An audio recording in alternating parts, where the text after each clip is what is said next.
خالد في شد واضح يعني امام مرأة من الحكم. شوف الاعاقه يعني واضحه، يعني عمل حق المشاكن ستوب. يعني احنا ما نقول احنا شوف. اوكي انت شو تقول؟ ضربة جزاء خالد. بلنتي. علي حمد. والله ضربة جزاء. نذكر. ضربة جزاء. احمد دحدان. لا ضربة جزاء خالد. الفار كلم اصلا قال هو لك. اوكي نشأت.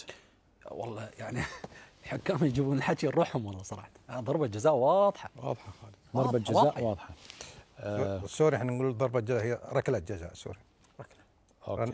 لان الكرة تركل ولا تضرب. طيب ركلة جزاء. شكرا للتوضيح ابو جاسم. شو يقول سالم؟ بلنتي. محمد. ضربه جزاء.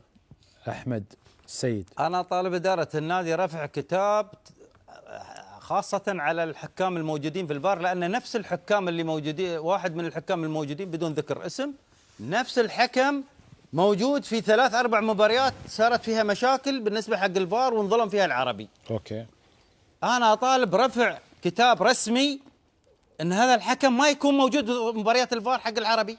يعني أنا هذا الحكم بالذات يعني مباريات كثيرة نفس المشكلة، يا أنه ما عنده يعني الإلمام في القانون في الحالات الصحيحة، اللوائح التحكيمية الصحيحة بالنسبة حق الفار، أو كميدان ما أدري هو يدير زين، أما إذا كان على الفار ما كان يدير بطريقة صحيحة، فأنا طالب إنه ما يبتعد. بس أحمد سؤال الحين.